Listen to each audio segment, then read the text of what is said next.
All right, all the way India to the US, Los Angeles to where are you right now, Tushar? I'm in New Delhi, India.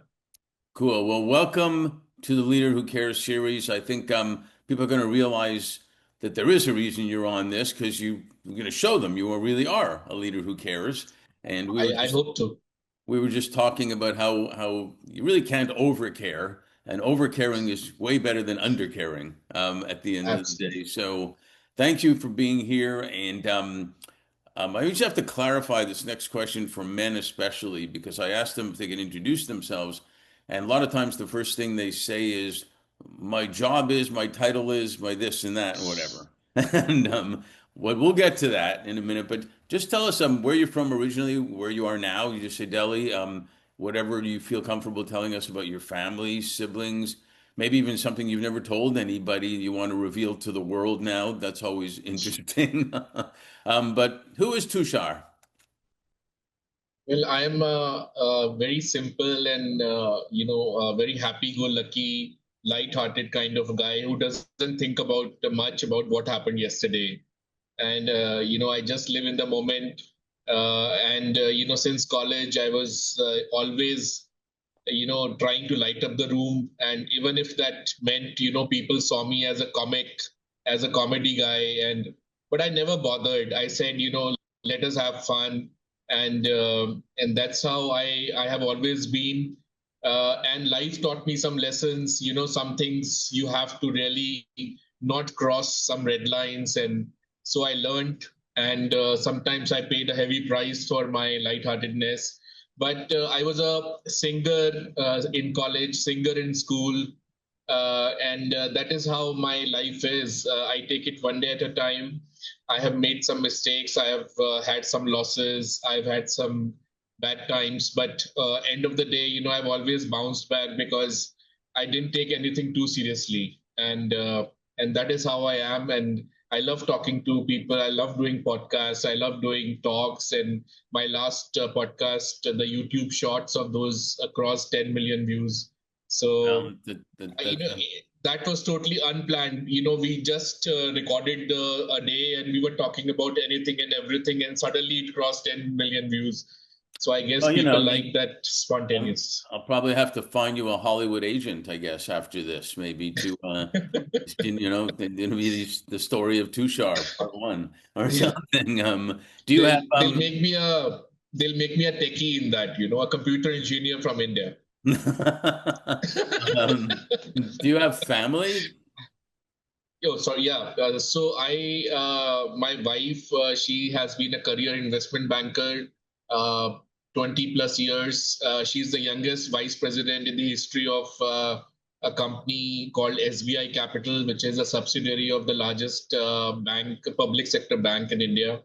I have two kids, a daughter who has learned the Indian classical dance. She's already cleared four levels out of six, and she plays basketball since the last 4 years. She's Well, in the top 30 in Delhi State team, and she's wanting to be in top 12. And my son, who's in second year of college, is doing commerce, and that's very small family. My father is from IIT, Indian Institute of Technology, which is the topmost engineering college in India. wow, you surrounded yourself with good people. Yeah, yeah, very academic family, educated family, and I was born in the hills actually, so I had a very simple childhood, the rivers and the mango orchards and those kind of upbringing. So being in Delhi has meant that a lot of people, a lot of different kind of life. But anyways, you have to take life as it comes. Yeah, well, we definitely need more laughter, so don't ever give that up. And especially these days, we Sure, absolutely need more laughter. And one thing sure. someone told me during COVID, and I always remembered it, is we got to learn from it. If we don't learn from it, you lost Yeah, everything. And he said to me, we learned that you can still have serious conversations and not take yourself too serious at the same time. And yeah, yeah. it is true. It used to be a dog or a kid walked into a video, it was a catastrophe. And, like, Right. oh my God, this is a professional call or whatever. You can't do that. Now it's like, Right. oh, hi, that's your kid. What's his name? Oh, that's your dog. That's cool because we craved that humanity type of thing. Yeah. And you Yeah. can still get stuff done and still, enjoy the moment. Right. So what? See, end of the day, Mark, it's all a role play, right? We are playing different roles all the time, and we are somehow trying to fit in those roles all the time. And if you are not happy playing it, why play it? So Yeah, that's what no, I. it's too exhausting, acting all the Yeah, time. it It's is. It is. It exhausting. is. So what were you like as a kid? Were you an avid reader? Did you have the lemonade stand to make a lot of money out on the street? Doing video games, music, dance? What were you like? No, no, not dance at all. I used to sing all the time, like 3, 4 hours a day, and I used to Wow. sing a lot. And very early I realized that reading is so important, and I started reading newspapers, and then I started reading books, and I used to read 3 hours every day, not the academic books, not the school books, the some non-fiction and sometimes fiction also, but I just got on the nonfiction quite a lot, and then I realized that you have to stay updated because the way the world is changing. Those were the 90s when the whole dot-com boom and everything was new and internet had come in, and so I always I'm till date an avid reader, and I discuss a lot, I read a lot, and um, that's how I look at life. That it's all about knowledge and wisdom and reading other people's viewpoints, because everybody has lived practically the same life. In a way, they have lived the same life, even if 700 years back they were also dealing with the world as it came to them, and trying to make sense of it. And some very intelligent people, some very learned people have left behind great knowledge. So why not learn from that instead of trying to make mistakes and then learn? So that is what I see learning as. Yeah, no, it's a brilliant remark. We have a term here that we work with called untapped talent, and it's people like formerly incarcerated refugees, veterans, but it's also senior people, older people that still need purpose, still need want to do Sure. something, and the knowledge and wisdom they have is incredible. And it goes back, as you say, way back in history of respecting your elders, the wisdom from your elders, etc. Why Right. make the same mistakes and whatnot? So what you say is right on the money. And with the demographics, in fact, India is actually one of the younger population in the world, but the demographics worldwide are there's a lot of older people, and Yeah. we should make a point, and it's valuable for everybody to take advantage in a positive way of the knowledge that they do have. So I agree with you Sure. 100%. Yeah. When you were going to Okay. school, you got correct me if I'm wrong, your bachelor's in technology and textiles Yeah. at the Textile Institute, right? Textiles and Right. Science. And then Right. after that, you got your master's in finance at the University of Delhi. Yeah. Is that's an unusual going into textiles and science? It's unusual for me to hear. What were you envisioning for yourself back then? Well, when I used to read a lot, I realized that life is about either technology or finance. So, people who made it big somehow understood technology or somehow understood finance. And when I gave my entrance examinations for engineering colleges, in this particular college, I could not get computers by one rank. So, and it was, this college was very good. So my parents said, you can change the stream later on. Why don't you join? So I joined textiles.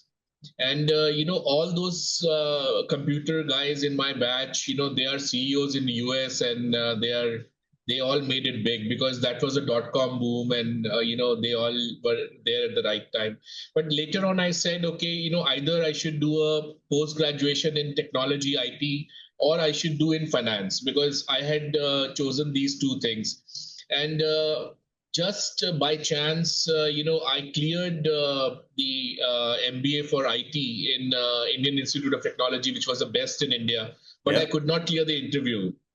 I just could not clear the interview, and so I took up MBA finance from the University of Delhi, which was pretty prestigious, and it led me to great things like doing working at Deloitte, and then Deloitte was hardcore finance, and it just took me to great places, which textiles won't have taken me. I'm kind of sure about that.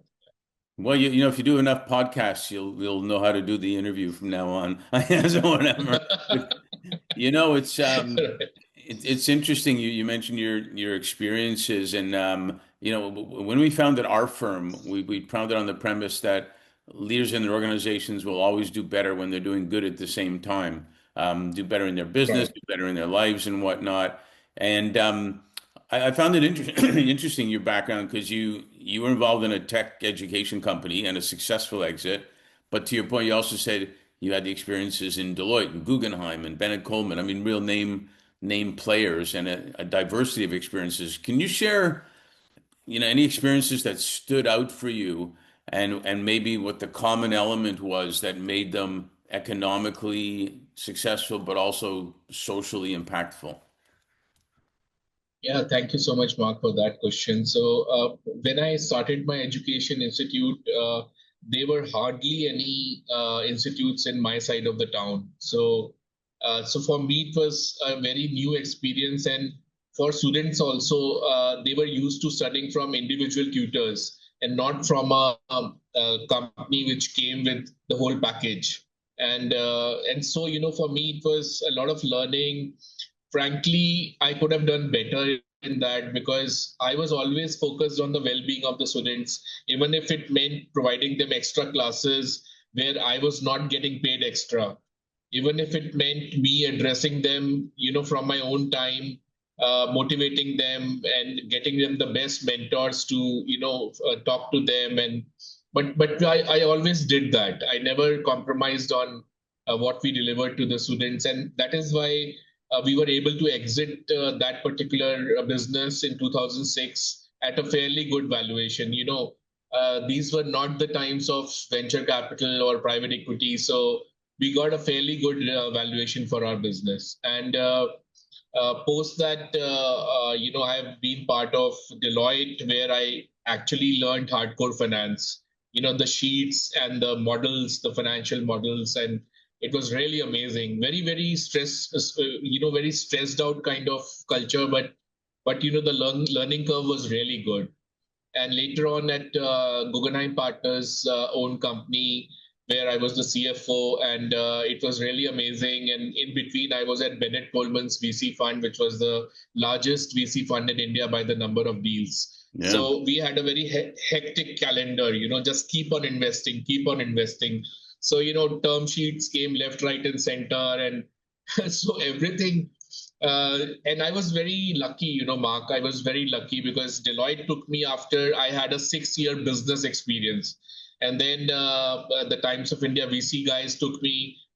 So, I was very lucky. And till today, all my work surrounded by finance has been because of those learnings. And I also learned that if you are delivering a skill, it has to be human centered, because the moment you try to be too technical, the moment you try to be too sensational and too, you will not connect with your clients, you will not connect with your customers, you will not connect with your founders.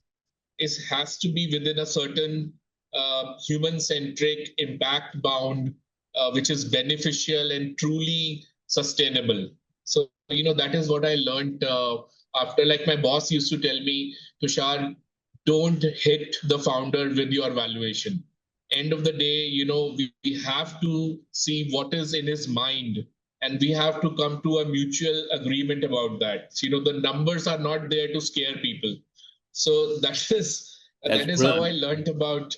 Yeah. That is, finance is sometimes, people who are in finance, the accountants and all, they are so fussed about the numbers, but they forget that there is a person sitting behind that company. Yeah, it's so interesting you say that because we work with a lot of startups, growth companies, and you know, the founder has an expertise that got them that far, whatever it may be, the scientific expertise or the product development, whatever it was. And the really, really good ones obviously know what they're good at and who they need to scale the company. But it still can be a very emotional thing. We call it, they're giving the baby to the babysitter for the first time and they hope they don't drop them type of thing. Sure. And Yeah. Yeah. and I've talked to so many PE and VC firms and whatnot, and the smart ones tell me that the decision to allow them to be the investor to acquire the company a lot of times can come down to the founder really sees that they care about his Yeah. company. And Absolutely. to, Absolutely. to your point, because the numbers of this firm and that from that with the investors putting out offers, they're going to be give or take the same, maybe a little structure differences. But sometimes it Sure. really does come down to the founder sees you're going to grow the company that he or she has built. So to your Sure. point about the human side and understanding them, throwing a valuation number at them to dispute what they think it's worth isn't going to take it further. That was my lesson. After coming from Deloitte, I was totally fussed about numbers. And my VC boss told me, Tushar, just calm down. Don't take it, take it easy. I can see it. King Tushar is here to do evaluation. Coming from Big Four, so Yeah. Um, yeah, I think the bringing the human part into the whole equation actually has allowed certain VCs and PE firms to get the deal to happen. Um, and I'll tell you, I'm sorry to interrupt you. Like, yeah. the one of the very good performing VC funds in India is Titan Capital. And if you look at their philosophy, they make founders comfortable.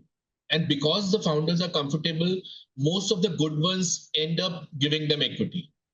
And that is their model. And on the basis of that, they have a 50% success ratio. I mean, it's It's amazing. not rocket science, is it?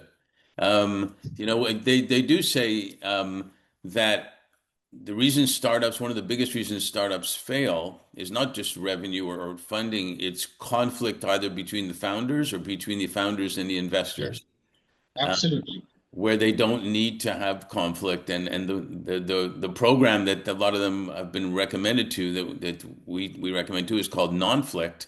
And it's about how to look at conflict as just different ideas and actively listen to each other. Like you said, the Deloitte guy or whatever said, listen, we got to see what's in the founder's mind, listen to them and Right. different ideas, and then you work it out for mutual best interest. So I think you're right on the money there. So speaking about humanity, they say the fourth industrial revolution is about AI and tech. Pretty clear, especially AI. But the fifth is really about humanity. People are talking right now, and we very much focus here on talent, tech, and impact, how they come together for sustainable results. You describe consultancy, and I've told you this before. I love the name; it's really good. Thank Consultancy you. Ventures, and I'm going to quote. I think helping change makers accelerate their dreams by means of venture capital. Um, who are the change makers you select to engage with, and what's your insights on how you can combine the financial and human capital they need? Because when you get funds, it's usually talent you need, technology you need, etc. So who are the change makers you look to engage with, and how do you engage and accelerate for them?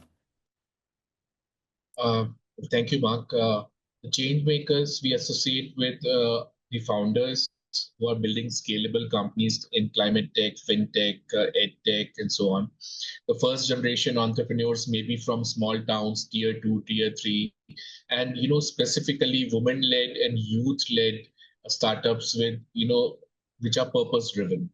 And we provide three kind of assistance. We feel that a founder needs capital, but capital is overhyped as something which they need, because beyond capital there is a huge need of management know-how. They need to know how to motivate teams, how to run teams, how to hire teams, and apart from that, on what principles each vertical works, how operations work, marketing works, finance works.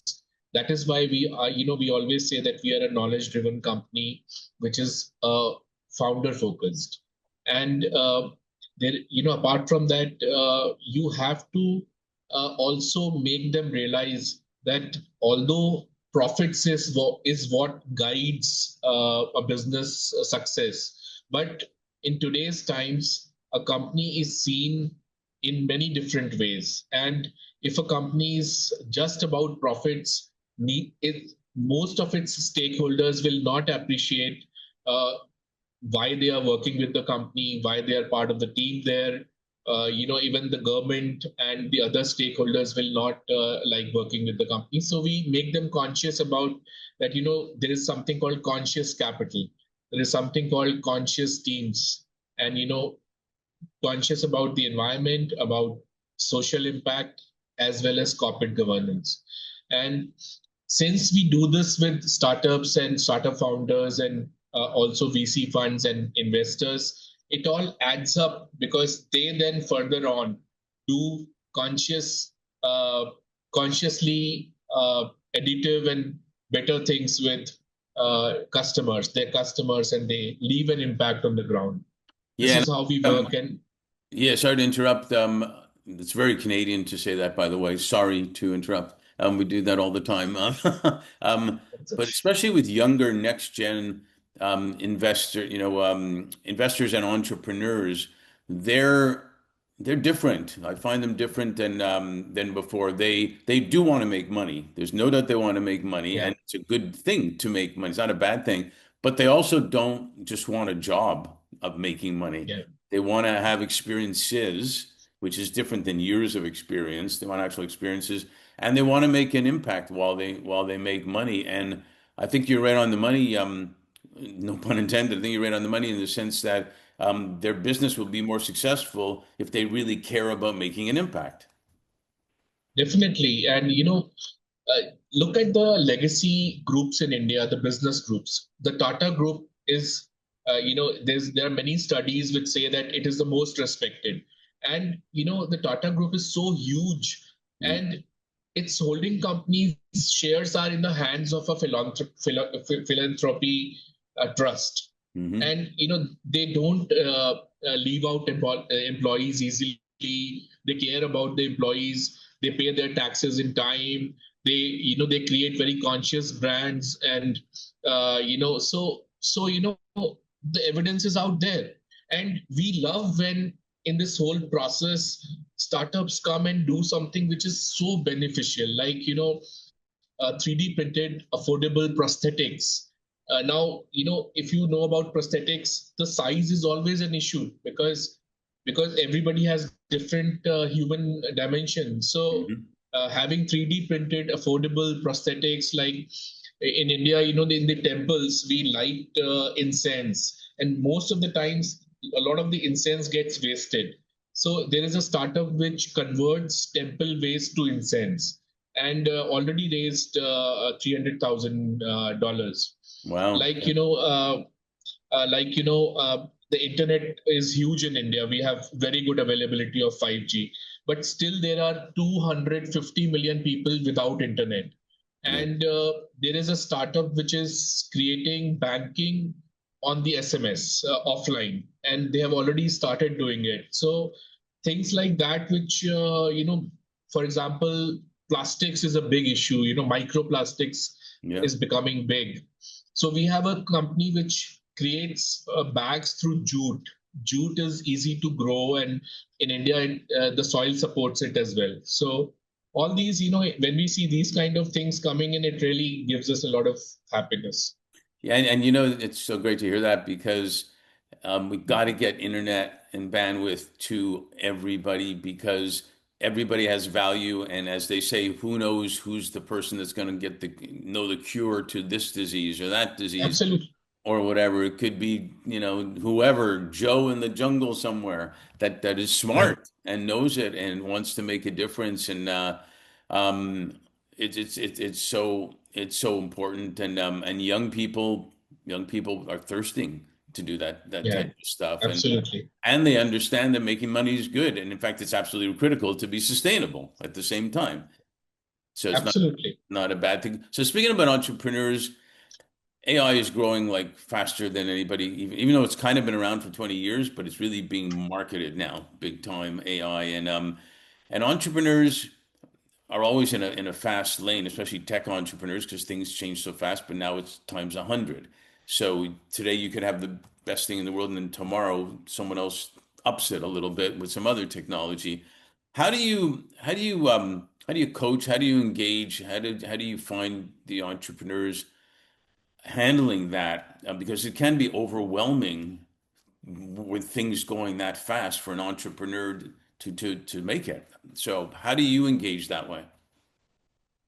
Well, we feel that all technologies initially they always alert and scare people, and AI has such a huge impact with the large companies, the fangs, throwing out, retrenching a lot of people, and AI engineers getting joining bonuses of how much 50, $60 million in some cases. So AI is an opportunity if you learn it. AI is a threat if you don't learn it. Again, it's we being a knowledge-driven organization, we see it that way. AI should be the engine. It should not be the driver. Hmm. And AI can scale a solution, but only values can scale trust. So we see that there is a common concern with people that AI is going to take away jobs, but I'm sure just like all other technologies, AI is an enabler. It is not a crutch. And once we have a problem clarity, then you can utilize AI around that problem to get innovative solutions. And within this context, we always tell the founders AI should be used with words like ethical AI, responsible AI, ethical guardrails around AI, and simple AI, and that kind of AI is what is going to to to give the desired benefits to the market, to the customers. For example, if you are not using AI and you are a legal tech company, then just by adopting AI, you can reduce your onboarding time by I think 60%. And many startups are creating enterprise tech using AI. For example, using AI voice tools to localize STEM content and STEM content, including AI content, in many vernacular languages in India. In India, there are hundreds of languages, and like resume anonymizing AI, which does not show the gender, leading to 22% more adoption of women in roles in jobs. Right. So these kind of startups can utilize AI in the right manner and deliver the right impact.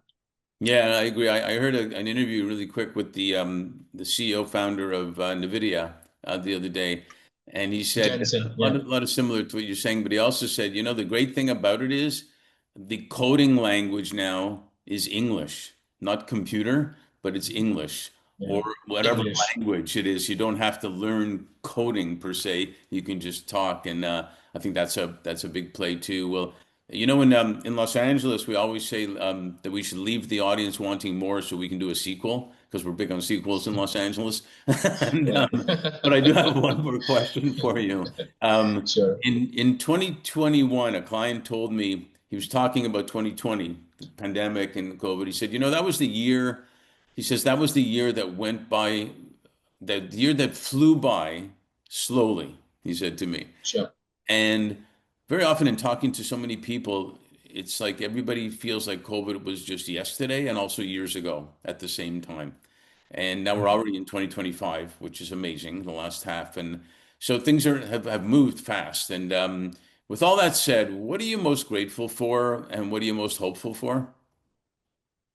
Well, I hope a lot of things moved online, and Zoom, took off. And I remember in the middle of COVID, uh, I saw the market capitalization of Zoom. I said 42 billion dollars.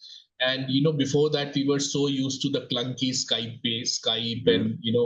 and, stuff like that. And, I'll tell you this, there's a guy, Mohan. This guy I know since 25 years. And he was a guy who used to hold back employees in the office till 10, 11. And he used to himself sit in office, and that is why his health was also not that great. And I met him after COVID. He had started working from his house, and there was a club opposite his house. He called me over there for the meeting, and he was so happy. He used to take a walks, and he stopped troubling his employees. They all worked online. He started saving office costs, and he used to hire costly CXOs. So he used to go personally to a city to interview somebody. And now he was doing everything online. And he said that all these years, 20 years, I never realized what could be done online, and I'm simply wasting my time. So COVID led to this kind of a breakthrough in thinking with a large number of people. Many of them were scared of technology, Yeah. and today I think AI will lead to the same. Like my father working on Chat GPT to know a tax issue or an auditing or an accounting issue. Uh, he just says, this is so amazing, and I'm sure that AI will also lead to people adopting it more and understanding it more. And it's basically change of mental attitudes, which will lead to, like, I think even with the latest technologies, we can have so many areas in which they can be better and output better things being created. So it sounds like you're grateful and hopeful for the same thing that we have the technology, the AI, as long as we use it ethically and with values. Absolutely. I mean, I'm all in for founder resilience using technology. I'm all in for purpose led innovation. I'm all in for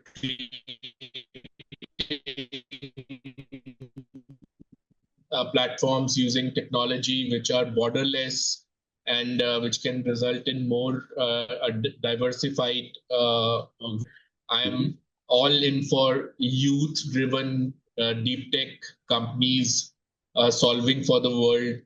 And I'm hopeful for a greener and a healthier uh, earth, using technology the way it can be best utilized.